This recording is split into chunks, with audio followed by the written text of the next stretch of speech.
Hello everyone. I wanted to start off by talking about the bands that you get in Ninja Dog. And through this room on the right here, the second door on the right, there's the Band of Protection, which is the equivalent to the Armlet of the Moon. Now, I chose to skip that because I just wanted to save time and get a bit of peace of mind on my time bonus. But throughout the game on Ninja Dog, you will get one that's equivalent to every armlet. Now for this fight, just forward wire him at the start, and you can actually direct your smoke bombs if you press the joystick in the direction you want to go before you press B, which is how you can get an extra ET out of this fight. And again, just chain this essence, and just ET this guy. And then that move right there is a windmill slash to Y, and windmill slash is towards the enemy, or whatever direction you want to go, and X. And it's a really useful move because the roll animation that's on the first hit has got the invulnerability frames of a normal roll. So you can like dodge an attack and while starting a combo off at the same time. It's a really useful move to know how to use properly. Now I don't think this has been shown in any other video before, but it's only really possible on Ninja Dog and normal because of the difficulty. And I chose to just chain this essence because I did a couple of run-throughs, and you just don't need the level 2 Dragon Sword to kill these guys in the time limit. So I just decided to chain it and get some extra points. Now I'll swap over to the Luna because its UT is a bit better than the Dragon Swords. I don't have to wait for him to get to me, I can just release it. And just kill this second guy. You can just counter-attack him with the Luna, that will kill him, but I just prefer to kill them myself. And again, just forward Y, on landing Y charge. Doing it this way also works out in a bit better because the black guy, I can kill him with a UT and actually absorb his, like, get all of his essence instead of having to use it for a UT. And the essence bonus in this chapter can be quite tough depending on what you buy. But all I do in this chapter is upgrade the Dragon Sword, and I buy some smoke bombs later on, and that's it, because essence is a pretty hard limit to make in this chapter. So I just don't really spend anything I don't have to. I'm not going to get the Azuna drop later, I'll probably get that in either chapter 5 or 6, because again, with Ninja Dog being easy, you just don't really need it for any of the fights. This fight hit right here is just broken. You know, if the white guys don't come in a specific order, this fight's limit is just not possible to make. And I absorbed that essence, so I know I've got no danger of accidentally doing a UT and failing the limit. I might have been able to ET that guy, but I just didn't want to risk it. You know, this fight really can take a while to get if, you know, they just don't cooperate. And also make sure you leave 2 essence so you can just UT the black guy and get a lot more essence than just ETing him and then killing him normally. I think there's a Life of the Gods through that room, but I've said it before, I'll say it again, you know, Ninja Dog is very easy, you just don't need to upgrade your health. That much anyway.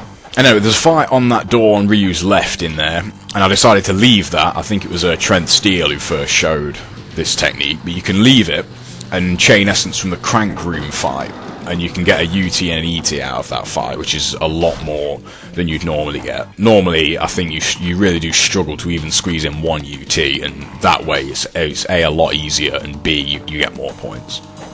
I got confused there. I still can never remember which one is the statue and which one is Muramasa, even after 2,000 hours on this game.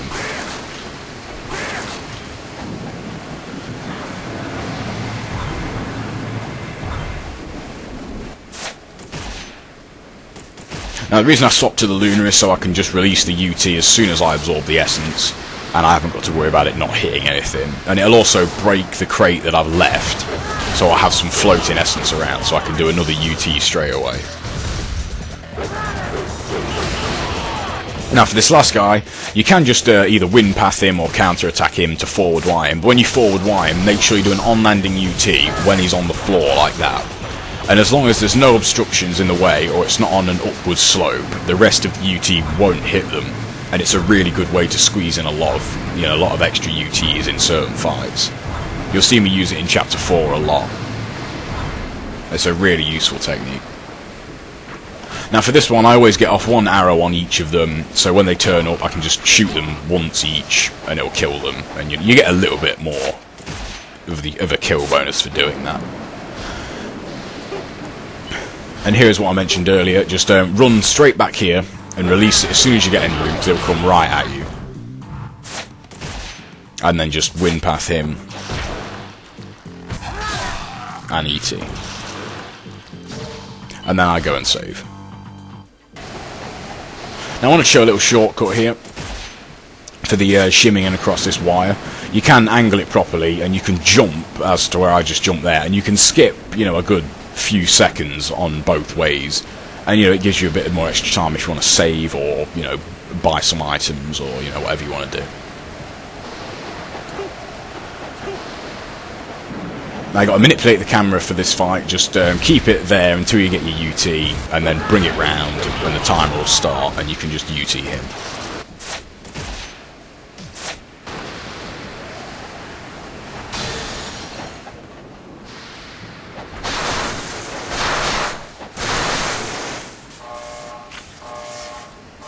Another thing I wanted to talk about the Scarab rewards in Ninja Dog are also the same as they are in normal.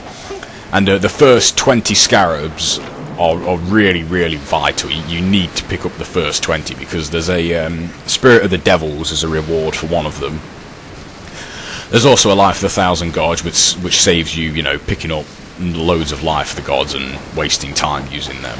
And make sure you fill up on your arrows here. And now back to what I was saying about the Scarabs. The main reason you want to pick them up is because the 20th Scarab reward is the Debilero sword. And without that, in certain fights, you know, the time limits are really hard to make without that, so make sure you get them. And the reason I didn't save there is because I just thought I'd come all the way back here and just get the Scarab and the Talisman and that, and I'd just save at the start of the chapter. You know, it saves a good, you know, 15 seconds maybe, so...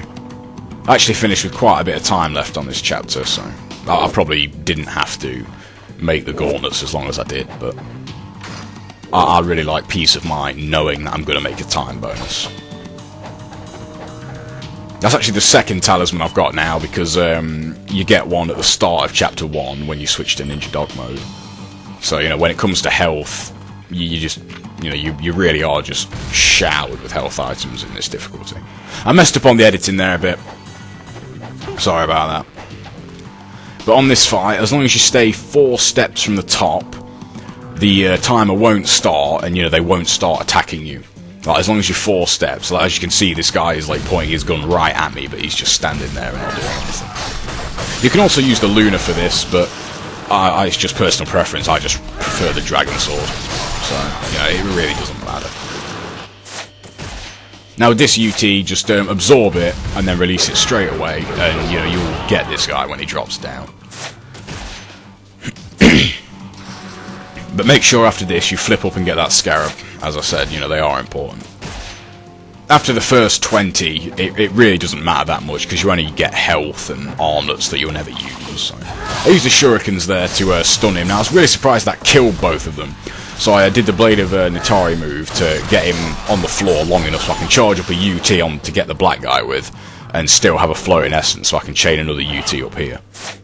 I was really surprised at how far back these people are. I mean, normally they're at least on the bridge, but they are right at the ladder here, and I didn't think this was going to hit anything. But like, if it ever killed him, I would have been able to get 2 UTs, but it didn't, so... You know, I just kill him, and I just get the ET. Also worth mentioning, after this fight, I go back and restock my smoke bombs as much as I can. As I said in chapter 2, you know, having full smoke bombs at the end of a chapter, if it's possible because of the essence bonus, you know, it's really, really vital. You do need that.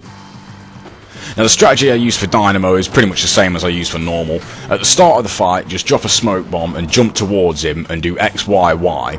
And because of the smoke bomb, he'll just like charge up his gun again. And then that's when you can activate your fire wheels, and that's when you can use the windmill slash, and it's really useful on Dynamo for speed killing him, as you'll see.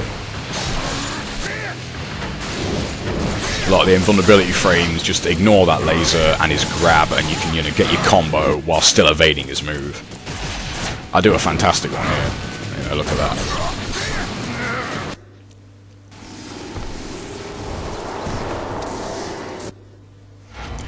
Anyway, the final time for this chapter is 13 minutes, and the total kills is 37.